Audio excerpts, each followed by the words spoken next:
स्वागत है आप सभी का मेरे YouTube चैनल पर। So finally after a long time I am here. अब very sorry for not presenting, very sorry. तौबा बोल नहीं रहा, तौबा। सो सॉरी गाइस, मैं आप लोगों के सामने प्रेजेंट नहीं हो पाई हूँ उस टाइम पे। So now I am here, so don't worry, everything would be fine. एक होप रखो, everything would be fine, okay. तो चलिए, अभी तक हम लोगों का क्या था। हाँ, हम लोग का सिंपल फ्यूचर जो भी टेंस था वो कि हम लोग का कंप्लीट हो चुका था। उसके हाँ दो रूल रह गए थे। उसका एक कौन सा, यस, इंटेरोगेटिव रह गया था। मे बी इंटेरोगेटिव हो चुका था। हाँ, इंटेरोगेटिव हो चुका था। और उसका रह गया था इंटेरोगेटिव नेगेटिव रह गया था, डबल इंटेरोगेटिव रह गया था एंड डबल इंटेरोगेटिव नेगेटिव, जिसे हम लोग डिन बोलते हैं। क्या बोलते हैं? डिन। I didn't do that, very good. नहीं, डिन का भी एक फुल फॉर्म है, डी से डबल और आई से इंटेरोगेटिव एंड से नेगेटिव, जिसे हम लोग शॉर्ट में क्या बोलते हैं? डिन। हम लोग नहीं, वेरी गुड, डिन। ठीक है, तो सिर्फ उसमें कुछ नहीं करना था। उसमें अगर डबल इंटेरोगेटिव हो तो आप सभी जानते हैं उसमें बीच में डबल क्वेश्चन वर्ड, यानी कि दूसरे स्थान पे दूसरी जगह पे क्या आएगा? क्वेश्चन वर्ड आएगा। ठीक है, कुछ हो सकता है क्वेश्चन वर्ड, और एंड उसके नेगेटिव में आएगा, नहीं आ जाएगा। तो बस यही बोलना था, बहुत सिंपल थे। उसके बाद आप लोगों ने कर लिए होंगे। अब हम लोग आगे बढ़ते हैं, जो कि अब हम लोगों का मजेदार संडे। देखिए, अभी तक तो हम लोग बिल्कुल सिंपल चलते जा रहे थे, कुछ भी नहीं था, बोलते नहीं ना, मैंने बोला था आप लोगों से कोई गहने वगैरह कुछ नहीं पहनी थी एक लड़की। अब उसने जो कि है गहने भी पहन लिया, सब कुछ पहन लिया है, उसने वो सच सच के बिल्कुल रेडी हो चुकी है, वो बिल्कुल तैयार हो चुकी है। और एक जो तैयार होकर हमारे सामने एक जो लड़की आई है, वो आई है बहुत ही खतरनाक। कैसी आई है? बहुत ही खतरनाक तरीके से ऐसी आई है। कुछ तो मतलब कुछ लड़कियां आई है सच पे तो बहुत ही अच्छी लग रही है, मतलब ऐसी लग रही है कि हाँ ठीक है। कुछ आई इतना इतना सारा मेकअप करके आई है, इतना सारा मेकअप करके आई है जिनको हम समझ नहीं पा रहे हैं। मतलब थोड़ी है इनका, थोड़ा मेकअप तो हमें समझ में आ रहा है, थोड़ा मेकअप समझ में नहीं आ रहा है। तो वो ऐसे सेंटेंसेस हैं जो हमें थोड़ा मेकअप समझ में आ रहा है, थोड़ा मेकअप समझ में नहीं आ रहा है। वो उस टाइप के सेंटेंसेस हैं कि हम लोगों को जो आ भी रहे हैं और उनको बनाना नहीं आ रहा है, कहाँ पे क्या लगाएं। ऐसे कुछ लड़कियां इतना हाई मेकअप करके आई है, इतना हाई मेकअप करके आई हैं कि उसका हमें ये समझ नहीं आ रहा कि ये लगा के क्या आई है, क्या है, कहाँ से आते हैं ऐसे लोग, क्या है, क्या लगा के आई है, तो हमें बिल्कुल समझ में नहीं आ रहा है। ये है उस टाइप के सेंटेंसेस जो कि बहुत टफ होते हैं। तो उसमें अब से स्टार्ट होने वाले हैं। कुछ आती है बिल्कुल सिंपल, यानी कि आती है जो गहनी वगैरह पहनी रहती है, लेकिन वो बहुत ही ब्यूटीफुल लगती है। क्या लगती है? प्रिटी, जिसे हम लोग प्रिटी होती है, वो बहुत ही सुंदर लगती है। यानी उनका समझ में भी आता है, इन्हें ज्यादा मेकअप नहीं किया है, इन्हें मतलब सही। वो कैसे सेंटेंसेस होते हैं? वो बिल्कुल होते तो है, उनमें क्रिया रहती है, ठीक है, लेकिन उनमें बिल्कुल ही अच्छे मतलब साधारण से सेंटेंसेस रहते हैं। कैसे रहते हैं? साधारण से, जो कि हमें आ जाते हैं। बोलते नहीं, वह नाचता है, वह सोता है, वह गाता है। ये बिल्कुल सिंपल लगती है, मतलब जो सजी हुई है लेकिन वो थोड़ी सजी हुई है, वो अच्छी लग रही है। और कुछ जो बहुत हाई मेकअप किए हुए हैं, ठीक है, जो हमें समझ में नहीं आ रही, वो है मतलब टफ वाले सेंटेंसेस। ठीक है, भाई तुम्हारे उससे ये लाता होगा, फिर वहाँ से फिर क्या करता है, ऐसे वाले सेंटेंसेस मतलब टफ टाइप के, आप लोग समझ ही गए होंगे। ठीक है, तो इसमें हम सब टाइप के जो कि अब से आप लोग के हर एक प्रकार के, हर एक टाइप के क्या होने वाले हैं? सेंटेंसेस आप लोग के स्टार्ट होने वाले हैं। So now it's turn to start our difficult sentences. तो कुछ डिफिकल्ट नहीं है, देखिए हमें अगर समझ में आ गया है, सब सिंपल है। हम लोग स्टार्ट करें। Now let's start our walk. मैंने आप लोगों को लेट्स पढ़ा दिया था ना? यस, पढ़ा दिया। चलिए हम लोग स्टार्ट करते हैं। आज से हम लोग का स्टार्ट होने वाला है प्रेजेंट, प्रेजेंटिंग,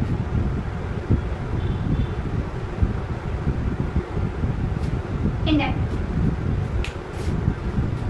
अच्छा, मेरी राइटिंग अच्छी हो गई है, आप लोगों ने नोटिस किया? मैंने नोटिस किया मेरी राइटिंग क्या है, स्कूल पढ़ाते पढ़ाते थोड़ी ठीक हो गई है। मतलब वैसे कॉपीज पे तो अच्छी आती थी मेरी, फिर क्या है ना, जब से बोर्ड स्टार्ट हुआ है ना मेरी लाइफ में चलना, मैंने जब से बोर्ड पे लिखना स्टार्ट किया है ना, तब से मेरी राइटिंग जो है ना घटिया ही हो गई। अब तो सही है उसे, और करते करते आने लगी है। ऐसा लग रहा है स्याही खत्म हो गई है, और अगर स्याही खत्म हो गई है तो स्याही ब्लैक कलर की है नहीं, वहाँ पे तो रखी हुई है रेड पे ब्लू है कोई। हाँ देख रही हूँ, पहले पूरी तरह से खत्म हो जाने को फिर हम लोग। चलो, इंडेफिनिट होता क्या है? जैसे हम लोग अनिश्चित बोलते हैं, अनिश्चित, हाँ अनिश्चित बोलते हैं, ठीक है। तो चलिए, ये होता क्या? सबसे पहले हम ये समझ लेते हैं कि present indefinite, past indefinite and future indefinite, ये हम लोग अब पढ़ेंगे। इसे पढ़ने के बाद ये इंडेफिनिट क्या होता है? इंडेफिनिट बोलते हैं, इसका हिंदी मीन्स होता है अनिश्चित। क्या होता है? अनिश्चित। नाम से ही समझ गए होंगे। हाँ जी, मुझे लगता है इसकी स्याही खत्म हो चुकी है। नहीं है, मैंने अपने स्कूल के प्रिंसिपल सर से डरवाई थी, वो सॉरी उनसे स्याही डरवाई थी। मैंने मार्कर लिया था, ये पता, हाँ ये नया मार्कर है, वो मेरा ब्लू कलर का था। अब वो जब स्कूल से मिला था तो वो हमारा मार्कर का क्या हुआ, अरे क्या हुआ उस मार्कर का क्या हुआ कि वो मार्कर मेरी एक बहन भी है, तो वो भी यूज़ करती थी। अब उसने पता नहीं कहीं खो दिया है, शायद उसने नहीं, मैं ही ध्यान भूल जाती हूँ, मुझे याद नहीं रहता है। तो मुझसे कहीं वो खो गया है, अब मुझे मिल नहीं रहा था, तो मैं क्या करती, मैंने कहा मार्कर तो चाहिए। मैंने बोला सर से, सर मुझे मार्कर दे दो। आपका क्या गया? मैंने कहा सर मेरा खो गया, सीधा डायरेक्ट बोला मैंने कहा मेरा हो चुका है, मिल नहीं रहा है। मैंने बोला मिल रहा है, डायरेक्ट मिल नहीं रहा है। मैंने कहा सर मिल ही नहीं रहा है, आप मुझे नया दे दो। देखो एक चीज़ रहती है भाई, जो चीज़ है तो है, क्या बोली ठीक है, जो चीज़ है तो है। मेरा ये रहता है, जो चीज़ होती है मैं बोल देती हूँ। एक बात बता रही हूँ आपको, पढ़ाना तो है ही, आप लोग ये मत बोलने लगना कि पढ़ा नहीं रही हैं, बातों में लगी है, ये मुझे पढ़ाना है।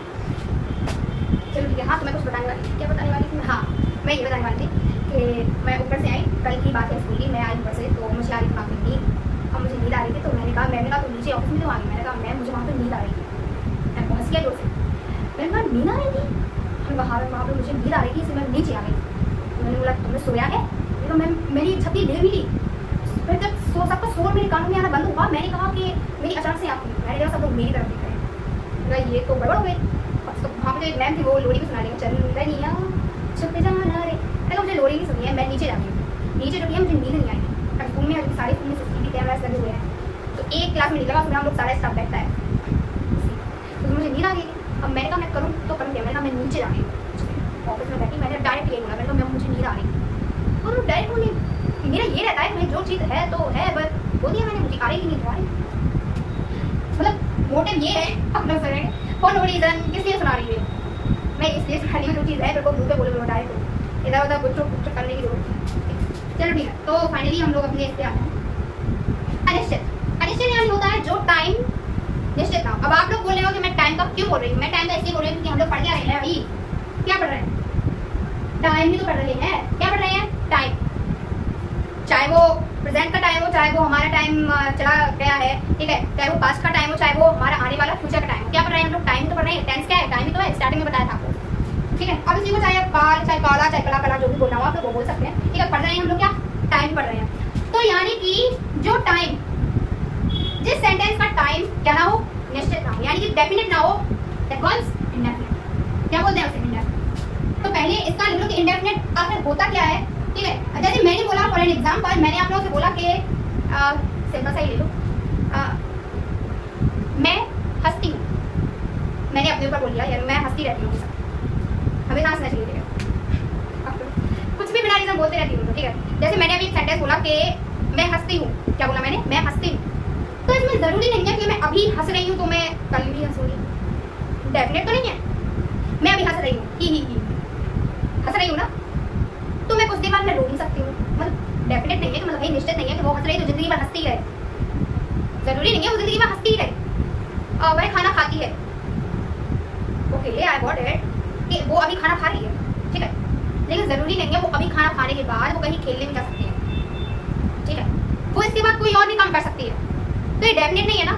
यानी जिन सेंटेंस में मेरे कहने का मतलब ये है कि जिन सेंटेंसेस में टाइम क्या ना हो, निश्चित ना हो, वो सेंटेंसेस क्या होते हैं, इंडेफिनिट होते हैं। जिनमें डेफिनेट ना हो, निश्चित ना हो, उनको क्या बोलते हैं, इसका ऑपोजिट वर्ड क्या होता है, अनिश्चित ही तो होता है। हाँ नहीं तो समझा भी आई हो, ऐसे भी बोल रही हो, दोनों तरीके से पढ़ा, ठीक है। तो लिख लीजिए, लिखना तो देखो सब है,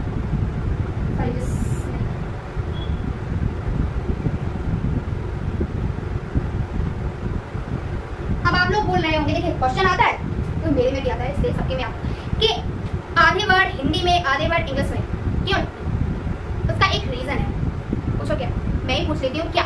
उसका ये रीजन है कि देखो हर टाइप के इंसान होते हैं, कुछ लोग पूरा इंग्लिश में पढ़ते हैं, कुछ लोग पूरा हिंदी में पढ़ते हैं, ठीक है, कुछ लोग हिंदी और इंग्लिश दोनों में पढ़ते हैं। तो जो हिंदी और इंग्लिश का मिक्सचर होता है ना, वो सबसे बेटर होता है, क्योंकि उसमें हमें हिंदी भी आती जाती है, उसमें हमें इंग्लिश भी आती जाती है। देखो इंग्लिश का तो जितना जितना आगे बढ़ते जाओगे उतना लेवल अप होता रहेगा, ठीक है, लेकिन उसके साथ हमें क्या देखनी भी है, हमें ये भी देखनी है कि हमें हिंदी में उसको, क्योंकि कैसे होते हैं लोगों को, मतलब वो क्योंकि अभी स्टार्टिंग है ना, तो इसलिए लोगों को समझ में नहीं आएगी एकदम से, ठीक। और मैं भी अभी क्या हूँ, जो कि अभी स्टार्टिंग में पढ़ा रही हूँ, तो ठीक है, तो धीरे धीरे क्या हो जाएगा, लेवल अप होता रहेगा, ठीक है। तो हमें दोनों पढ़ने हैं, क्योंकि कुछ लोगों को क्या नहीं आते हैं, क्योंकि मैं तो लिख दूंगी पूरे इंग्लिश में, मैं तो लिख दूंगी, लेकिन कुछ लोगों को समझ में भी नहीं आएगा कि इसमें हो क्या रहा है, ठीक है। इसलिए हमें हिंदी में लिखना है और इंग्लिश का हम लोग क्या करेंगे, समझ करेंगे। वो क्वेश्चन तो आया होगा दिमाग 100% आया। जिन सेंटेंसेस में टाइम डेफिनेट ना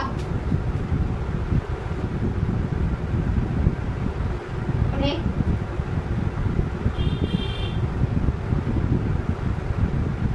इंडेफिनिट सेंटेंसेस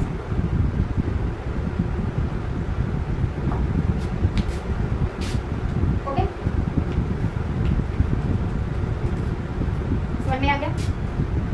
अगर आप लोग इसे इंग्लिश में लिखना चाहते हैं तो इसका ये लिख सकते हैं, देखो मैं दोनों में लिखूंगी, एक तो ये हो गई, वरना ये तो सवाल आया होगा कि आधा हिंदी में आधा इंग्लिश में क्यों लिखा है, ये भी आया होगा जब मैंने बोला ना कि कुछ लोगों को समझ में नहीं आएंगे, तो ये भी क्वेश्चन आया होगा, कुछ लोगों ने रोज करके कुछ लोग ये बोलेंगे कि मैम नहीं, तो ये बोलेंगे कि क्या आपको इंग्लिश आ रही है, आपको नहीं आ रही तो बोल रही हो। भाई साहब मुझे आ रही है, देखिए अभी देखूंगी, आया होगा क्वेश्चन 100% आएगा। दोनों होता है, मुझे सब पता है कौन क्या बोलता है कौन क्या करता है, तो मैं इसमें लिख देती हूँ।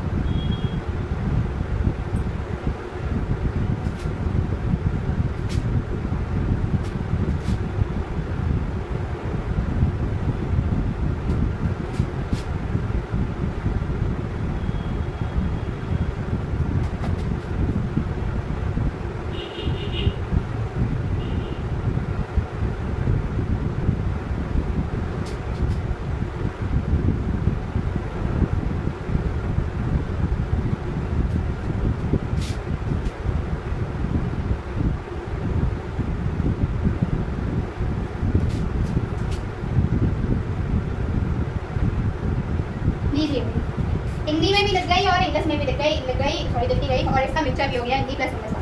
If there is an indefinite time that calls indefinite sentences. Okay, यानी कि देखिए इसका मतलब ये मतलब यही है इफ देयर, यानी कि इफ यानी होता है अगर, देयर इज हम लोग किसी चीज में कुछ होता है वो बोलते हैं, देयर इज यानी है, एन यानी एक, इंडेफिनिट यानी होता है इंडेफिनिट सही, इंडेफिनिट यानी अनिश्चित टाइम यानी कि समय, इन आर इन यानी मैं, आ यानी एक, सेंटेंस यानी होता है एक वाक्य में, ठीक है। दैट यानी कि उसे कॉल्स यानी कि बुलाते हैं बोलते हैं, इंडेफिनिट यानी अनिश्चित सेंटेंसेस यानी कि उसे क्या बोलते हैं हम लोग, इंडेफिनिट सेंटेंसेस। ओके, तो समझ में आ गया, यानी कि जिस सेंटेंस में जिस एक या फिर एक वाक्य में क्या ना हो, क्या हो टाइम अनिश्चित हो, या फिर इसको ये भी बोल सकते हैं जिसमें टाइम डेफिनेट ना हो, अनिश्चित ना हो कि वो अभी ये काम करता है, डेफिनेट नहीं है कि वो आगे जाके ये भी काम करेगा। एक बार एग्जांपल से बता दी, जैसे कोई छोटा बच्चा है, उस बच्चे को पहले मतलब उस चीज का ज्ञान नहीं रहता है, उस चीज का कोई भी नॉलेज नहीं रहता है कि ये दोस्त से आप कभी भी पूछोगे 100% क्योंकि मैं ये रहता है मेरे गाँव में, मेरे मोहल्ले में एक दादाजी रहते हैं, अंकल जी बोल रहे हैं, तो वो बोलते थे कि तुम्हें क्या करना है बड़े, ओफो लाइट चली गई,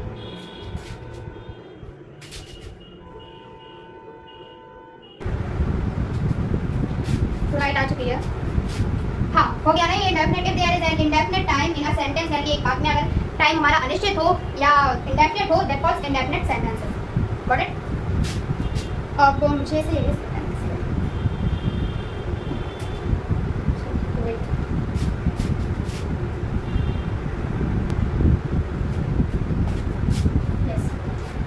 नाउ इट इज, तो देखिए इंडेफिनिट हम लोगों ने समझ लिया है होता क्या है, इसके 3 टाइप्स होते हैं। कौन कौन से? एक तो फर्स्ट होता है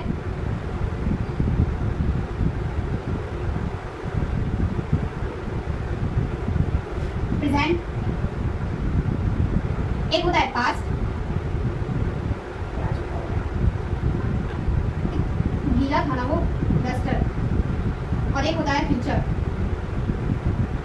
ठीक है, कितने टाइप्स होते हैं? 3 होते हैं। देखिए टाइम भी हम लोगों ने पढ़ा था कि कितने टाइप के होते हैं, 3 टाइप्स के होते हैं। एक तो हमारा प्रेजेंट वाला होता है, एक पास्ट होता है, एक फ्यूचर वाला टाइम होता है। ये 3 टाइम होते हैं। इसमें भी एक इंडेफिनिट टाइम होता है यानी कि अनिश्चित टाइम, यानी सॉरी क्या इंडेफिनिट टाइम बोलेंगे उसे, फिर अनिश्चित समय होता है, एक प्रेजेंट होता है यानी वर्तमान वाला इंडेफिनिट टाइम, पास्ट वाला होता है, पास्ट वाला इंडेफिनिट टाइम होता है, फ्यूचर वाला इंडेफिनिट टाइम होता है। तो कितने टाइप से होते हैं? 3 टाइप से होते हैं। ठीक है, कौन कौन से? पहला होता है प्रेजेंट इंडेफिनिट, दूसरा होता है पास्ट इंडेफिनिट, एंड थर्ड होता है फ्यूचर इंडेफिनिट। तो इसमें से first of all we study about present indefinite. इसके बारे में स्टडी करेंगे हम लोग, प्रेजेंट इंडेफिनिट के बारे में स्टडी करेंगे, यानी इसके बारे में सब कुछ पता करेंगे, इसके खानदान के बारे में, इसके एड्रेस के बारे में, कहाँ रहता है, क्या करता है, इसके बारे में प्रेजेंट इंडेफिनिट। प्रेजेंट यानी होता है वर्तमान, as you know guys, and indefinite यानी होता है अनिश्चित। नाउ वी गो सेंस वर्तमान, देखिए अलग अलग उल्टा लिख गया। वर्तमान अनिश्चित काल, मतलब अगर सीधा बोलेंगे तो अनिश्चित वर्तमान काल, फिर मैंने अलग अलग यहाँ पे मीनिंग्स लिखे हैं, उनके अर्थ लिखे हैं, तो इसलिए मतलब एक ही होता है। ठीक है, अनिश्चित वर्तमान काल यानी कि present indefinite sentence. Okay got it? तो इसमें से देखिए सबसे पहले इसकी पहला दिन मैं आप लोगों को इंट्रोडक्शन में आप लोगों को दे ही चुकी हूँ, इससे क्या हाँ इसका इंडेफिनिट का कि क्या होता है, ये कोई भी टाइम निश्चित नहीं होता है, कोई भी टाइम डेफिनेट नहीं होता है। वो अभी ये कर रहा है, सॉरी करता है, तो वो कल जाके ये भी करेगा। ठीक है, कोई डेफिनेट नहीं है कि वो डेफिनेटली ये काम करेगा, कोई डेफिनेट नहीं है। ठीक है, क्या है इंडेफिनेट है। तो इसकी सबसे पहले क्योंकि वो पहचान या लिखवाने से कोई फायदा है नहीं, इसलिए मैं डायरेक्टली आप लोगों को हेल्प वर्ब लिखवाती हूँ।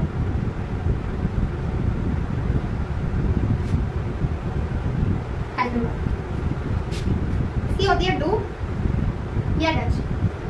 क्या होती है? डू या डच। ठीक है, अब इसमें सबसे पहले दिन मैंने जैसे बोला था, सबसे पहले एसर्टिव पहला एफर्मेटिव पढ़ेंगे, उसके बाद हम लोग negative, interrogative, negative, double interrogative and lastly double interrogative negative. दवा वी स्टडी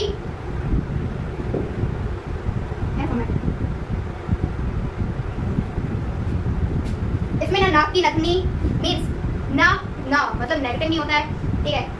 एंड कान क्या वो इंटरोगेटिव वाला इंटरोगेटिव नहीं होता है, कान की नथनी भी नहीं होती, दोनों कान की यानी कि डबल दोनों यानी डबल कान की नथनी भी नहीं होती है, कुछ नहीं होता है, बिल्कुल सिंपल सेंटेंस है, ठीक है। क्या होता है इसका रूल क्या होता है? Subject plus HV means helping verb, object sorry main verb plus object and so on, मतलब हाँ सब्जेक्ट आता है, हेल्पिंग वर्ब आता है, मेन वर्ब आता है, ऑब्जेक्ट आता है, नीचे से वो बोलते हैं अदर जो भी कहना है वो। मैं यहीं पे स्टॉप हो जाती हूँ, मैं ऑब्जेक्ट पे लिखते हैं तो मैं भी ये नहीं लिखा तो फिर मैं ये लिखूंगी। एग्जांपल देखेंगे इसका एक बार, इतनी ज्यादा सुंदर सॉरी इतनी नहीं लगा सकते कि वो हम लोग डबल इंटरोगेटिव में लगाए, कोई मीनिंग नहीं बनेगा इसका, इसलिए बस बहुत ज्यादा सुंदर लगती है। भाई बहुत ज्यादा सुंदर लगती है, टाइम डेफिनेट नहीं है कि वो अभी तो सुंदर लग रही है, बूढ़े में उसकी पूरी सुंदरता धुल जाएगी। रियल है ये, बिल्कुल रियलिटी है। क्यों? अभी है तो अभी क्या है भाई, बूढ़े में तो सबको झुर्रियाँ आ जानी है, ऐसे पता नहीं कैसे लगता है, सब लोग के साथ यही होता है, ठीक है। सुंदरता ही सिर्फ टाइम के साथ दिखती है, बोलते नहीं है कि समय के साथ है, वो टाइम के साथ है, टाइम आने पर अपने आप अपने आप धुल जाएगी। तो यही होता है, ठीक है। तो अगर हम लोग लाइफ टाइम के हिसाब से भी है सॉरी अकॉर्डिंग इसके कि हाँ वो अभी तो सुंदर है, लेकिन जरूरी नहीं है कि बूढ़े आने पर हमेशा सुंदर बनी रहेगी। डेफिनेट है क्या? नहीं है, इंडेफिनेट है कि वो अनिश्चित है कि वो अभी सुंदर है, अभी खूबसूरत है, बट उसकी ये पूरी सुंदरता है तो बूढ़े में आके मतलब बूढ़े होके बुढ़ापा होके पूरी धुल जाएगी, यानी कि इंडेफिनेट है। ठीक है, समझ में आ गया है? तो क्या है प्रेजेंट है, इसको हम बनाते हैं। सबसे पहले इसका स्ट्रक्चर क्या है? सब्जेक्ट क्या है? लगती है तो ऑब्वियस है क्या है? सी। अब देखो भाई बहुत ज्यादा सुंदर है, सुंदर लगती है, इसमें क्या है हम लोग का क्या है इसमें, मैं वर्ड बोलेंगे मेरे साथ यही होता है, मैं भूल जाती हूँ। डिफरेंस क्या है इसमें, थोड़ा डिफरेंस है भाई। बहुत ज़्यादा सुंदर है और सुंदर लगती है, क्योंकि आप लोग ये मत ले लीजिएगा कि मैं वर्ड भूल रही होती हूँ। मैं ऐसा होता है कि मैं बहुत तो मेरी भूलने की आदत है, मैं बहुत सारी चीज़ें भूल जाती हूँ, कभी कभी मैं बोलते भूल जाती हूँ मुझे बोलना क्या है, ये होता है। आप लोग उस पर मत लीजिएगा मैं ये वाला भूल रही हूँ, नहीं वो आदत ही है, इसलिए मैं छोटी छोटी चीज़ें मैं होता है ऐसा। मैं तो लिख रही आपको कुछ भी, मैं स्कूल का काम नहीं कर रही होती ना, एक टाइम पे मैं एक वर्ड लिख देती हूँ, उस टाइम सामने में लिखा मैं भूला के मुझे लिखना क्या है टाइम के साथ। आप लोग ऐसा सीरियस मत बनाइए। बात यही, मैं ज़्यादा बातें देखते नहीं, मैं छोड़ो ये बात छोड़ो तो क्या है, कर लेंगे ऐसा तो टेंशन नहीं लेती मैं। सी क्या है फिर, क्या आनी हमारी हेल्पिंग वर्ब। यहाँ पे इसमें क्या रहता है, मैं बोल देंगे मैं नाक की नथनी कान की माउस में पता नहीं क्या क्या होगी। अगर सब्जेक्ट हमारा क्या हो सिंगुलर, क्या हो सिंगुलर, एस ऐसे सिंगुलर समझ लीजिए, ऐसे सब्जेक्ट। अगर सब्जेक्ट क्या हो हमारा सिंगुलर तो क्या लगता है मेन वर्ब के साथ, सब्जेक्ट सिंगुलर तो मेन वर्ब के साथ लगता है एस या ईएस। Got it? एंड अगर हमारा सब्जेक्ट क्या हो प्लूरल हो, अगर क्या हो प्लूरल हो, सब्जेक्ट क्या हो प्लूरल हो। देखिए यहाँ पे भी सब्जेक्ट कंफ्यूज मत हो जाएगा, क्योंकि मेन वर्ब के साथ में लिखना था क्या सब्जेक्ट है सिंगुलर है और क्या प्लूरल है, इसलिए मैंने यहाँ पे भी लिख दिया। बट यहाँ पे डबल सब्जेक्ट नहीं आएंगे, क्या नहीं आएंगे डबल समझाने के लिए। अगर सिंगुलर हो तो क्या आएगा और प्लूरल हो तो क्या आएगा। अगर सब्जेक्ट हमारा प्लूरल हो तो क्या लगता है मेन वर्ब के साथ वर्ब की फर्स्ट फॉर्म। समझ में आया? अब यहाँ पे देखिए क्योंकि हेल्पिंग वर्ब ये देखिए अगले वाले सेंटेंस के लिए है, तो ये इसमें ये मत समझिए डूडल नहीं होती है, क्योंकि मैंने पहले बोल दिया था कि इसमें कोई मतलब बिल्कुल सिंपल सा सेंटेंस होता है ये वाला, तो इसमें कोई हेल्पिंग वर्ब नहीं आती है। जैसे हेल्पिंग वर्ब का यूज यहाँ पे नहीं किया जाता है। यहाँ पे अब देखिए हमारा सब्जेक्ट क्या है सिंगुलर है, क्या है सिंगुलर, तो इसके अकॉर्डिंग आएगी हमारी वो, इसके अकॉर्डिंग मेन वर्ब आएगी, इसके अकॉर्डिंग सब्जेक्ट के अकॉर्डिंग। सब्जेक्ट सिंगुलर है तो मेन वर्ब के साथ क्या आएगी ना, ऐसे आएगी। अब लगना देखिए मेन वर्ब क्या है, लगना क्या है। मैंने बोला था कि लग में एल सॉरी मैं इंग्लिश का बोले, लग में अगर हम लोग बड़ा ना लगाए तो क्या है लगना लगना क्या है, किस यानी होता है ब्लॉक, क्या किस यानी होता है ब्लॉक। ये वर्ड बहुत सारे होते हैं, जो आपको अच्छा लगे आप वो लगा सकते हैं, लेकिन मैं किसको प्रेफर करती हूँ, मैं लोग को प्रेफर करती हूँ, इसलिए मैं बड़ी यहाँ पे प्रेफर करूँगी। क्या आएगा लोग। अब लोग में क्या लगाएंगे हम लोग, ऐसे ही एस लोग एस को लिखेंगे नहीं, एल डबल ओ के एस को लिखेंगे नहीं, क्या आएगा एल डबल ओ के एस, ठीक है सी लोग। इसके बाद क्या आनी है है हमारी ऑब्जेक्ट। ऑब्जेक्ट यहाँ किसको कैसे डिफाइन करते हैं ऑब्जेक्ट को? क्या सी वर्ड क्या है? सुंदर। सी लुक्स, देखिए तो यहाँ पे बहुत ज्यादा भी है तो क्या लगा देंगे हम लोग? सो लगा देंगे, सुंदर का ब्यूटीफुल। सी लुक्स सो ब्यूटीफुल। तो चलिए यहाँ पे वेरी भी लगाते हैं क्योंकि वेरी से मुझे सबसे अच्छा मुझे सो लगता है, क्या लगता है? सो। तो इसमें इतना ये जो भी आपको लगाना वो सब कुछ इसमें ऑब्जर्व हो जाता है, ठीक है। तो मैं तो सबसे मैं इसको प्रेफर करती हूँ, मैं सो को प्रेफर करती हूँ, ठीक है। अब आप क्या लगाना चाहते हैं वो आपकी प्रेफरेंस है, तो अपनी प्रेफरेंस के अकॉर्डिंग एक बार लगाइएगा, देखिए जाओ जो आपको अच्छा लग रहा है वो। मैं सेम प्रेफर करती हूँ, सेम मैंने नहीं लगाया, ठीक है। तो ये हो गया। देखिए अब इसका नेगेटिव में क्या है? नेगेटिव में क्या है यहाँ पर? हेल्पिंग वर्ब आ जाएगी, इसके जगह पे क्या आ जाएगी? Helping verb. और हेल्पिंग वर्ब आएगी उसके बाद मेन वर्ब आएगी। हेल्पिंग वर्ब में हम लोगों की डू या डज है, ठीक है। इसके बाद आएगा हमारा फिर नॉट, फिर आएगी हमारी मेन वर्ब, फिर आएगा ऑब्जेक्ट, फिर आएगा जो भी एक्सेट्रा आप लोग लगाना चाहते हैं वो वर्ड जो एक्स्ट्रा रहते हैं वो, ठीक है। तो ये हो गया। इसके बाद मैं नेगेटिव यहीं पे मैं बता दूं, फिर देखिएगा नहीं देखिएगा, ठीक है। तो मैं आप लोगों को नेक्स्ट वीडियो में मैं आप लोगों को बताऊँ। Thank you so much.